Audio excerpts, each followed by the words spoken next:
Well, on the conference play, pleased with how we played in the non-conference. Pleased with how we progressed. Saturday's performance in particular. I think we needed a fast start. I think we felt like we matched up well, but maybe not as well as the score indicated, and it was a lot to do with our fast start. So appreciate our guys' continued improvement in their effort, and look forward to beginning conference play this week at Portland State. So open it up. Anything the film kind of revealed that was interesting? Well, I know I was asked that evening. We had a couple, offensive series in the second quarter that didn't ultimately end up in points, and I made a mention that they're trying to. I think San Diego's got a good team, and they made some plays through that stretch. Certainly some learning opportunities for us on offense. I liked how we responded in the second half with that, obviously the big run initially by Isaiah. I think defensively, our effort, our attention to detail continues to be the primary focus, and we're living up to that for the most part. It was great to get as many guys in the game as we did, and those second string guys that got that time are going to be counted on more and more, I think, in particular situations as the season goes on. So it was great to get them in the game. How does preparation differ for conference play, if at all? Well, I don't. Your preparation for each opponent is probably more dictated by the opponent. The weeks are all the same, with the exception of when we have a bye week. I think as you move along, you have more games to study. They have more games of us as well. I know the conference games and ultimately winning a conference championship is what we're trying to attain. So these conference games, as they stack up, I suppose in a sense mean more every week. But as far as our preparation, I think we go in it the same. I know we haven't played any of these teams since 19, and a team like Portland State we haven't played since 18. So going back in history typically is something you can do. It's a little less applicable this year with new staff not playing in 2020. So no, it's our next opponent, and I think we'll prepare like we have each one of these games leading up. A lot of these teams you have film from last year on. Obviously, this is one of the teams like yourself that you don't have on. What kind of challenges does that present, not having anything since 2019? It's just a volume. It's a volume deal. I think they played Montana, so we do have that game from the spring along with their three. So I think personnel and the changes and all that. I think you take all that a little different from a normal one season to the next. I think it probably helps us in this short term. We still have just 3 games out there, and there's really nothing to go on besides that. But I think now you get into the season, you have 3 games, and ultimately those games will keep adding on. You're dealing with a pretty good wealth of knowledge, I think. We saw a variety of different plays we hadn't seen the first 2 games. Would you characterize that as general install, or is that a priority for you before conference plays to get to some of those deeper corners of the playbook? Well, I think it's trying to utilize our personnel. It's certainly game plan oriented relative to what say San Diego gave us versus what Drake did versus Wyoming. I think we have the ability to do a lot of different things on both sides of the football. Offensively, to use a lot of different personnel groupings, to use different sets. Defensively, to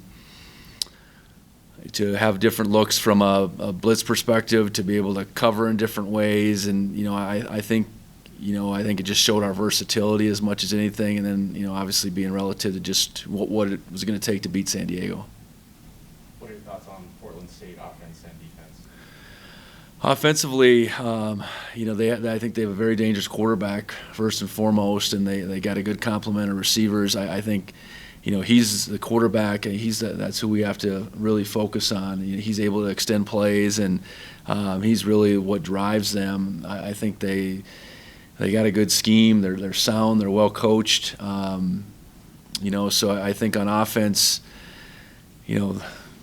they've put up some numbers, certainly against, two FBS teams, and the win they had this past Saturday against Western Oregon. They've put up some numbers. I think defensively they have a challenging scheme. They play a flex defense, which is what goes way back to Arizona Desert Swarm, way before your time for sure. I know covering this sport.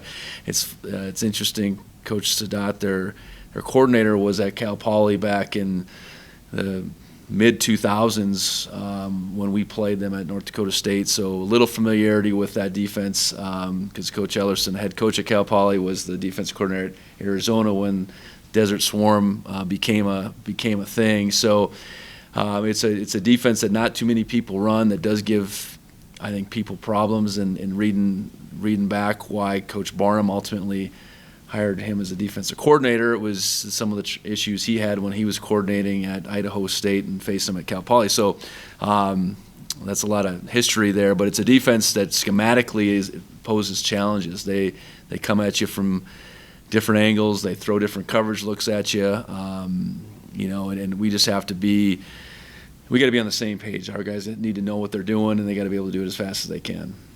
They have a D tackle, BJ Mullo, I believe. He has 5.5 sacks already and 7 Yeah. fill outs. What is he impressive on film as those stats are? Yeah, I think a very active guy. Again, this scheme frees guys up, and he's been a guy that has had some of those opportunities. But when he's been given opportunities to make plays, he has.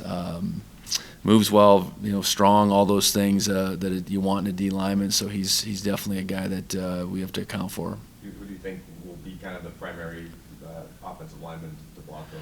Well, it could be any and all of them, the way he kind of moves around. I mean, they'll play him.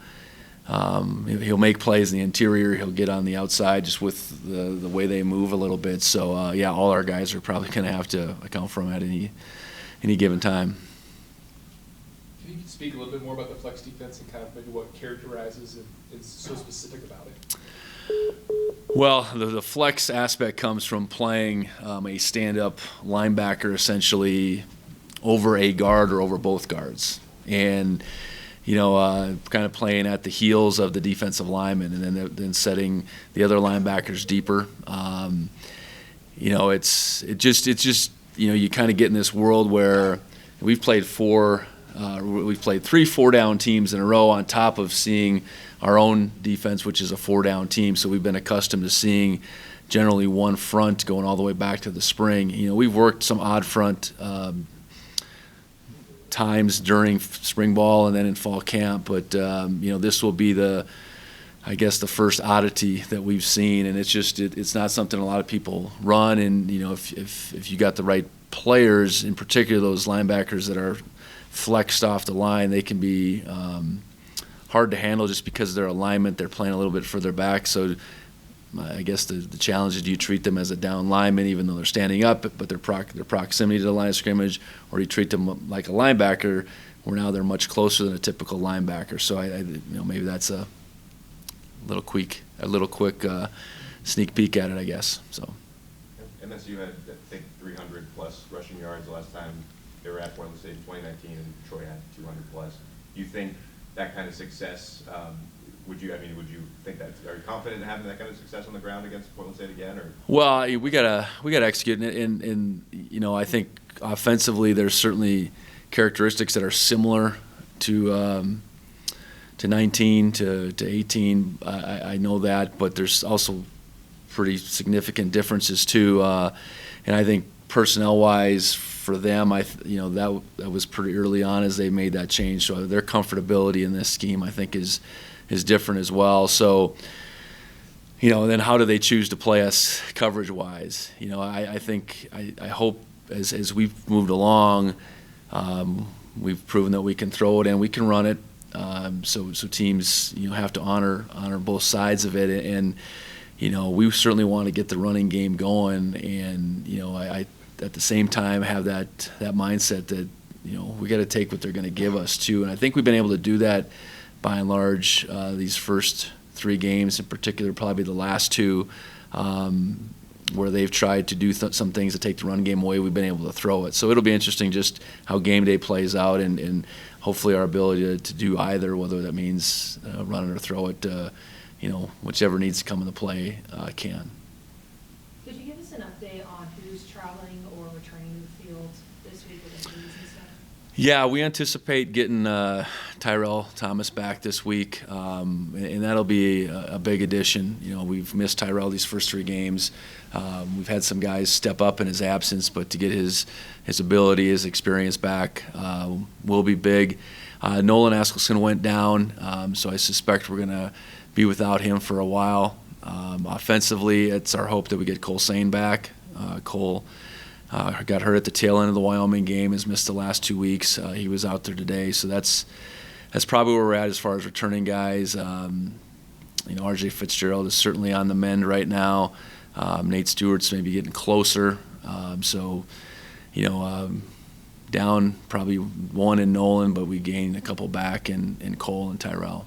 You had to shift that defense a little bit to fill that void for Tyrell. Are you going to kind of shift it back to what you were hoping would be week 1, or are you going to kind of put Tyrell in a different spot just because your defense does seem to be pretty solid? Yeah, I think game 1 for Tyrell to try to narrow his focus, I guess. I think down the road, I think we'd like to use him in a few different spots, but I would suggest, we'll probably try to limit what we do with him this week.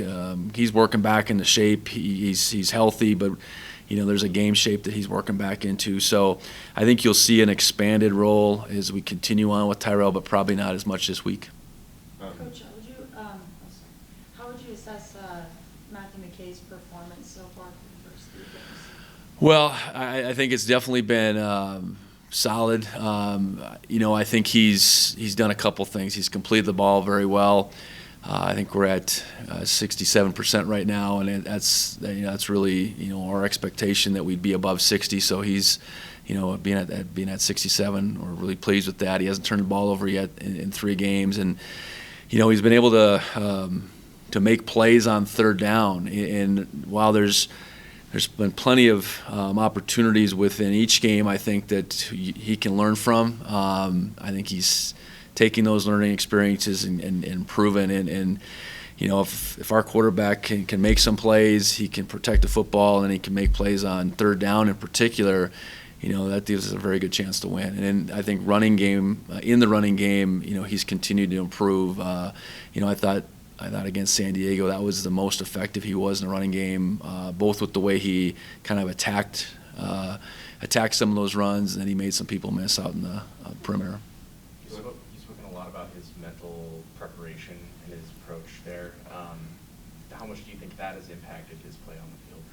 Well, it certainly helps, and I think it's twofold now that he's getting experience. To have all that preparation without experience is just part of the equation. So now, I think putting both those together, you're kind of applying, all that time spent in the film room to actual game time experience, and that's what ultimately allows someone to move forward. You learn by doing. You certainly learn by watching and spending time that way, but you learn more by doing, and I think that's where we've seen growth in Matt each week. Looked like Kendrick Bailey was also hurt before the game. Yes. What's his status? That's good you bring that up. Kendrick was coming along and making an impact special teams wise. Anticipate Kendrick will be out for maybe a week or 2 more here, but we will get him back. But Kendrick was doing a good job on special teams for sure, and certainly was a guy providing depth at that free safety spot. Both lower body for him and Askelson, is that right? Yes, yep. We were talking to Jeffrey about an hour ago about the differences between you and Coach Chode, and it seems like you've kind of come in here and seamlessly led the team and have pretty good success here to start the first 3 games. In what ways do you feel like you've kind of allowed that transition to happen between 2 different head coaches? Well, I think I said it from day one. Credit goes to where the program was at under Coach Chode. I think, in his time here at MSU, they made significant strides, so much that they were a semifinal team in 2019. And I think while we're different individually and personality-wise, I think we see the game similarly. So it wasn't this earth-shattering amounts of change that had to be made. However, we did make, I think significant enough changes on schemes on both sides, and I think allowing for those schematic changes to take place through the spring, and then also getting a sense for, okay, what kind of tweaks, how do we want to put our stamp on this outfit as a staff? Let that kind of take take a big, long view of that through the spring. And I think I think the emphasis was, okay, MSU was good, semifinals, but what can we do to take that next step? And, I think our summer was big. We've talked a lot about that. I think the scheme changes were, I guess, significant enough to, at least early on, I hope see some improvement. And, I think the biggest thing relative to transition is I think the guys really believed in what they were doing before, and transitioning so they would believe in, what we're doing. And I think 3 games in, there is a real belief in what we're doing, and that's not to say what was done before there was anything wrong with. It's just a change of mindset in some areas, and I really appreciate our guys' willingness to adapt to change and believe in change. And that belief doesn't come by just us saying, "Hey, here's what we're going to do. It's going to work." It's trusting the coaching, but it happening over time, and those guys seeing results too. So that was a long answer to your question, but I think there's a lot that goes into it, and ultimately I think we inherited a real good group of guys who are hungry and willing to, adjust, and so far so good as far as that goes. Did you talk to Coach Choate at all during the transition? We talked a couple times kind of right away, pretty general in our conversation. It wasn't anything super specific, but he was helpful certainly in those conversations we had. And, obviously, retaining the guys that I did, those guys have probably been more the bridge of kind of previous knowledge of why things were done a certain way, how they were done, why our guys, respond to certain things. I mean, those guys are probably the ones that would get the most credit in just helping bridge the gap, I suppose. Coach, a lot of your players, a lot of your players have praised you on just your paying attention to detail. Where did you learn that, and why do you prioritize really honing in on the little things? Yeah, really coached under 2 guys, Bob Babich and Craig Bowl, and coached with a lot of guys though. So, and the other guys that have become head coaches, and I think I was in part. I look back at the staff we had when I was a pretty young coach. I've had between Coach Babich, who's the linebackers coach for the Bills, obviously Coach Bowl, head coach for Wyoming, Gus Bradley, who's the defensive coordinator for the Raiders, Dan Enos, who's been a head coach, but now he's a coordinator at Maryland, has been at a lot of different places, just to name a few. Tim Albin's the head coach at Ohio, but a lot of guys that had learned the right way, I guess, and learning from them. It's to do the things you want to. I think on the coaching side, it's preparing your players the best you can, and it's details. It's leaving no stone unturned. It's that mindset. It's, we could have better players and we could just throw them out there and see how it goes. But a really good player who's really prepared, gives you that much more chance to succeed. And if you have a group of those guys, then you really have something. So, it's a mindset that I learned as a pretty young coach, coaching with so many excellent coaches and mentors for me. And, credit would go back, I had probably 20 years as far as just learning, I think, how to do things the right way and how to prepare. And players on both sides of the ball have said how they trusted you almost right away. How did you go about earning that trust? Was it some of that attention to detail? Well, I think it was going into saying, you guys don't have to trust me just because I'm your head coach. We're going to do this, through a process, and it's going to be about communication. I think was pretty deliberate as far as that goes. I think with our guys, the hires that we made, that I made, those guys initially, with that communication piece, and again, not just assuming trust was going to be gained. I think players trust people that are going to, ultimately make them better, and that's certainly on the field, but it's off the field as well. And there's a care that comes with that I think our staff exhibited right away. Again, whether it was the new guys or the guys that we retained. So I think it was just being deliberate and being, willing to communicate with them and, express, okay, we're making some changes, but here's why. Here's how we think it'll work. Not just making change for change's sake, I guess. So. What have you thought of Blake Hill's performance since he's going for Kyle? I think Blake's been very active. I think that's what, when we signed him, that's what we hoped we were getting, as a guy that would go and have a presence in there, not only with his ability, but just the way he went after it, plays hard, and he's continued to get better and better. I think back to the beginning of fall camp where he was at to where he's at now. It was apparent that we needed to play him right away, and we certainly wish Kyle wouldn't have went down, but he's worked himself into a situation where I think he's a guy that we can definitely count on to be a pretty steady force in there, and not a guy that inside you're not going to rack up tons of tackles necessarily, but if you're doing your job, the guys behind you look pretty good. And in between Blake and Chase and the whole host of guys that we're playing right now, I think we feel pretty good about our play on the interior. You talked about some of your coaching trials. Interested if you had any crossover with Bruce Barnum. He's been kind of a staple for the Big Sky the last 5 or 6 years. Yeah, I hadn't met Coach Barnum in person until the Big Sky Media Days. Did recruit his son, who ultimately went on to play baseball at Wazoo, Brody, a few years back as a quarterback. Our defensive line coach, Pete Calagus at Wyoming, knew Coach Barnum well, just from recruiting the area. So I knew of him more than I knew him. But has a long track record. An offensive guy that had some success. Obviously, got the role to become a head coach, and has had some good seasons at Portland State. He certainly got the crowd riled up and became a nationwide sensation last week with buying everybody a beer that showed up. So, he's working hard, and I know whether they have some challenges or not out there, he's all in, and he's a good football coach, and he's got a good staff, and they're well coached, and I think we're well aware of what's in front of us here going out to Portland.